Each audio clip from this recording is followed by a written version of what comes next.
Praise lord. నా గొర్రెలు నా స్వరము వినును, అవి నన్ను వెంబడించును.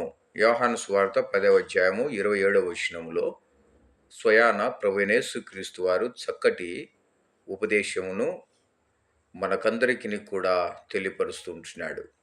ఆయన మన గొప్ప కాపరి. గొర్రెలు మన మనుషులకు పోల్చబడి ఉంటున్నది, మనకు మంచి కాపరి. ఆయన స్వరము మనము వినటము ద్వారా నిత్యము జీవించే కృప ప్రభువైన క్రీస్తు వారిలో ఉంటా ఉంది. నన్ను వెంబడిస్తాయి అంటున్నాడు.